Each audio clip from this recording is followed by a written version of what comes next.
Écoutez, aujourd'hui j'ai envie de me faire encore plus plaisir que d'habitude, en vous parlant de théories sur la saga Final Fantasy. Une saga en or et qui est gravée en moi comme la meilleure série de jeux vidéo au monde. Je suis un fan de la saga et il est inutile de le cacher. Que ce soit musicalement ou scénaristiquement, Final Fantasy me transcende. Et j'aimerais vous proposer donc 3 théories originales et que je trouve très intéressantes. Allez, c'est parti!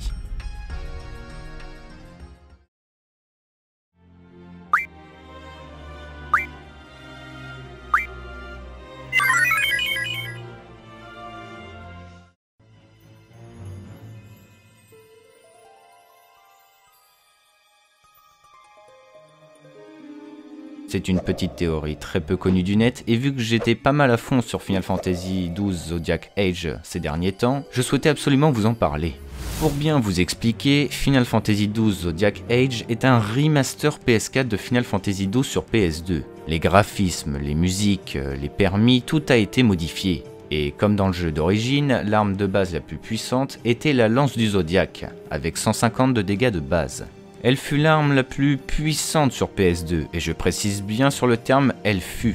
Il faut savoir que dans Final Fantasy XII, pour que votre personnage puisse s'équiper d'une arme, il lui faut le permis qui va avec. Cependant, un personnage ne peut accéder qu'à seulement 2 grilles de permis. Par exemple, moi, Van possède les grilles Maître d'Ast qui peut s'équiper de lance par exemple, et la grille Chevalier qui peut s'équiper d'épée à 1 voire 2 mains et de bouclier. Néanmoins, ce dernier ne pourra en aucun cas posséder de bâton, dague ou arc, du moins normalement. Car le sujet de la théorie est la fameuse Moraine dont nous allons parler. Cette dernière est la meilleure arme du jeu de l'opus Zodiac Age et ne figurait pas dans le jeu d'origine. C'est un arc possédant plus de 224 de dégâts, avec 75 de parade, soit de contre pour les attaques ennemies, ce qui est juste phénoménal et démesuré. De plus, cette arme, contrairement à ce que je vous expliquais avec Van, c'est qu'elle ne figure dans aucun permis, donc elle peut être équipée par n'importe qui. La théorie est donc que cette arme était destinée aux développeurs, et c'est assez marrant de voir que certains joueurs ont réussi à y accéder. Cette arme ne figure dans aucune grille de permis, déjà ce n'est pas normal. Elle possède 74 dégâts d'attaque de plus que la meilleure arme du jeu de base, ce qui est totalement démesuré, avec 75 de parade, ce qui est largement meilleur que n'importe quel bouclier, alors que c'est seulement un arc. Mais vous allez me demander, comment peut-on accéder à cette arme? Eh bien normalement nous ne pouvons pas, puisqu'elle s'acquiert de façon très étrange en manipulant la RNG du jeu. La RNG, pour ceux qui ne connaîtraient pas réellement le terme, c'est en gros la composante aléatoire d'un jeu. En gros, vous allez faire telle ou telle action pour maximiser vos chances, voire à coup sûr, obtenir quelque chose qui s'obtient avec de la chance. Cette arme est cachée sur la navette de croisière provenant de Rabanastre et allant jusqu'au faubourg de Nalbina. C'est un coin qui est très peu utilisé par les joueurs et cela expliquerait déjà pourquoi elle se positionnerait ici. Le coffre contenant cette arme est d'ailleurs invisible et apparaît seulement si la RNG du jeu est manipulée. Nous n'avons pas le droit d'avoir accès à cette arme à la base. J'ai personnellement essayé et j'ai pas réussi. Évidemment, c'est assez complexe et la théorie serait donc que cette arme était destinée aux développeurs du jeu pour faciliter les combats, notamment certains boss plutôt compliqués, et qu'ils auraient oublié de complètement effacer cette arme du jeu. Néanmoins, je suis dans le doute concernant un éventuel oubli. FF12, le jeu d'origine sur PS2, était déjà constitué d'éléments cachés à un point que l'on était obligé de regarder une soluce pour le trouver ou avoir énormément de chance. On peut prendre l'exemple du vendeur caché dans la nécropole de Nabudis. Les développeurs auraient pu laisser cette arme dans le jeu pour que certains joueurs la trouvent, mais avec énormément de chance, même si celle-ci est faussée par la RNG manipulée. Après tout, c'est la meilleure arme du jeu et de très loin. Normal qu'elle soit dure à obtenir.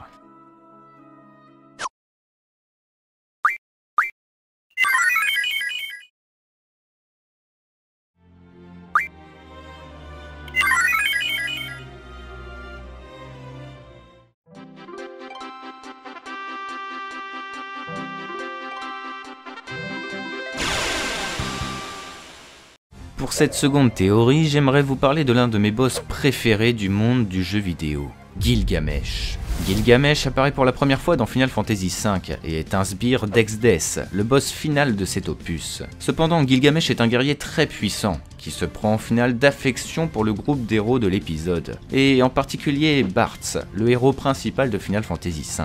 Exdeath ayant remarqué cette liaison et ses défaites face au groupe, il décide donc de l'envoyer dans une autre dimension pour le punir. Mais le groupe de héros ira aussi dans cette dimension, afin de trouver Exdeath et le vaincre. Cependant sur le chemin, les héros devront faire face à un des lieutenants d'Exdeath auquel le combat tournera très mal.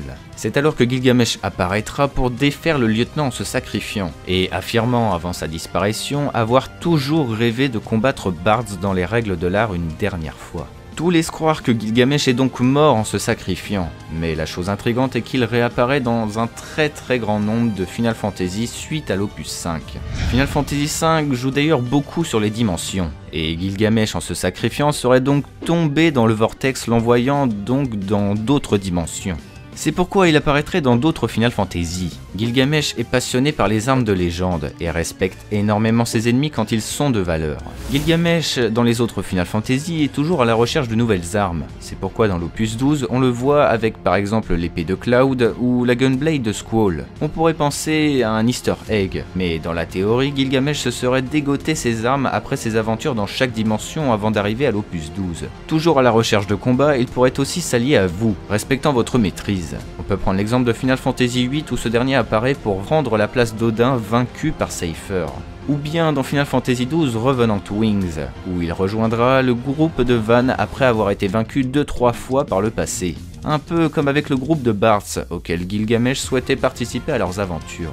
Gilgamesh voyagerait donc par les dimensions et le temps pour trouver de nouvelles armes et surtout pour réaliser son but ultime, retrouver Bards et se battre contre lui une dernière fois, ainsi que retrouver son monde natal. Quelques éléments peuvent aider à cette théorie d'ailleurs. Gilgamesh est à la base un samouraï, un guerrier si puissant provenant du clan Genji qu'il aurait le droit de porter les célèbres équipements Genji. Équipement propre à Gilgamesh et qu'on peut lui voler dans Final Fantasy XII, ou retrouver dans Final Fantasy XV. Peut-être un passage dans ce dernier dans le gouffre d'Eos, cela peut être une réelle supposition.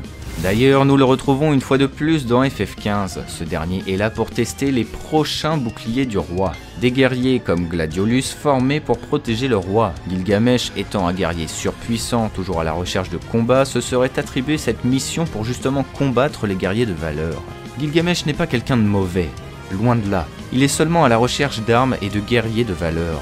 C'est pourquoi chaque combat contre lui, peu importe le FF, est un combat épique. Il rejoindra votre cause, tout dépend du FF, notamment grâce à vos compétences de valeur et le respect qu'il vous attribue. Jusqu'au jour où peut-être retrouvera-t-il le chemin de la maison et son rival depuis toujours, Bards, avec qui il partagerait un dernier combat dans les règles de l'art. Gilgamesh est un personnage tellement intéressant de l'univers Final Fantasy que j'aimerais un jour vous faire une vidéo rien que sur lui, pour tout savoir sur ce dernier. Cette théorie m'a énormément inspiré et pourrait donner lieu à 2-3 vidéos que je souhaite réellement vous faire. Gilgamesh, le voyage dans le temps, d'autres vidéos sur Final Fantasy. Bref, cette saga est une réelle passion.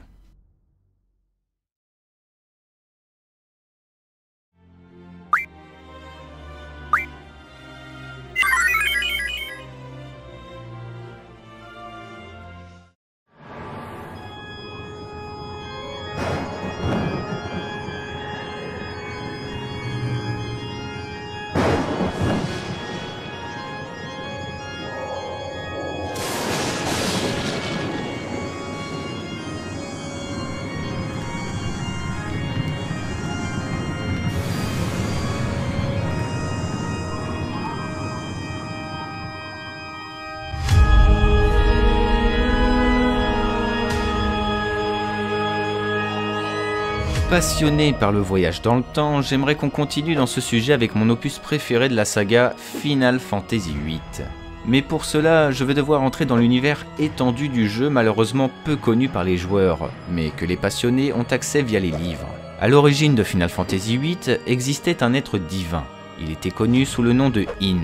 Il était un être si puissant que ses pouvoirs lui permirent de façonner le monde. Cependant, In commença à se lasser de cette activité et décida donc de déléguer la poursuite de son œuvre à des êtres inférieurs à lui qu'il aurait créés de ses mains. Les hommes. Il les considère d'ailleurs comme des outils. Je vais essayer d'abréger, sinon je vais devoir vous raconter toute l'histoire de FF8, et ce n'est pas que l'envie m'empêche, mais nous avons une vidéo à faire. In s'exila pour se reposer. Cependant, les hommes, se retrouvant seuls sur l'habitat créé par l'être divin, décidèrent donc de devenir leur propre maître, et donc remodeler le monde à leur goût. Ce qui n'a pas réellement plu à In le jour de son réveil, qui décida donc de tuer un très grand nombre de ses outils, ce qui créa une énorme rancœur chez les hommes qui avaient soif de vengeance. Yin fut affaibli par cette rébellion, à cause du grand nombre d'hommes. Il fit alors une négociation avec les hommes qui étaient en vérité un mauvais tour de l'être divin, avant de soudainement disparaître, laissant les hommes donc se diviser entre eux pour un pseudo morceau de pouvoir qui n'était qu'un mensonge d'Yin lors de leur négociation.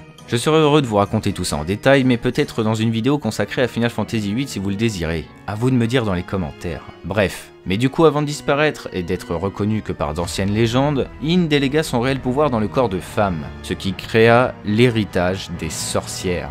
J'aime enrichir votre culture générale de Final Fantasy. Maintenant, si nous revenons dans le présent de Final Fantasy VIII, nous savons qu'une seule et même sorcière existe dans le monde avant que sa vie ne s'achève. Au moment de sa mort, cette dernière doit transmettre ses pouvoirs à une autre femme, qui deviendra donc la nouvelle sorcière qui à son tour, etc. etc. Cela s'appelle l'héritage des sorcières, originellement le pouvoir d'Yin, l'être divin. Maintenant, suite à cet aparté, rentrons dans le vif de la théorie. À l'aube du CD4 de Final Fantasy VIII, nos héros lancent la compression temporelle à la poursuite d'Ultimessia. Ces derniers cherchent la sorcière du futur pour justement la terrasser, elle qui veut fusionner avec passé, présent et avenir, pour devenir le seul être omnipotent et omniscient, afin d'éviter son terrible destin qu'un très grand Sith viendra la tuer. Néanmoins, lors du voyage de nos héros dans la compression temporelle, ces derniers sont face à des sortes de sorcières qu'ils devront abattre pour avancer. Mais qui sont ces sorcières? D'où viennent-elles? Pourquoi sont-elles ici? À la base, nous pourrions penser que ce sont des sortes de monstres envoyés par Ultimessia dans le tunnel de la compression temporelle pour ralentir nos héros, ce qui reste louable mais bizarrement illogique. Intéressons-nous donc au peu d'infos que nous avons. Dans l'Ultimania, il est dit que ces sorcières viennent de l'au-delà, dans la version française, en dehors du temps, dans la version américaine, mais la plus intéressante et plus proche du réel est la version japonaise, qui parle de générations successives. Ces sorcières seraient en réalité les successeurs du présent d'où sont partis nos héros. Étant donné que nos héros, par la compression temporelle, voyagent vers le futur pour défaire Ultimessia, ils affronteraient donc les sorcières attirées par la compression qui succéderaient donc à Linoa, la dernière sorcière de son époque, jusqu'à Ultimessia, la dernière sorcière de son époque. Mais cela reste tout de même quelque chose de flou, car si Squall défait avec ses alliés ses sorcières, cela veut dire que le destin de toutes les sorcières était donc de mourir face au Cid, tout comme Ultimessia. D'ailleurs pour moi, la grosse sorcière en forme de serpent que nos héros affrontent avant de finir la compression pourrait être une sorte de sorcière ultime de son époque, comme Adele auparavant, ou Ultimessia dans le futur. Après tout, nous avons la preuve que les Sith combattent toujours les sorcières à travers les âges, avec les Sith blancs morts devant le château d'Ultimessia. Erreur scénaristique ou bien réelle sorcière, nous pouvons adéquatement supposer que Squall affronte les sorcières à travers les âges, à cause de la compression temporelle.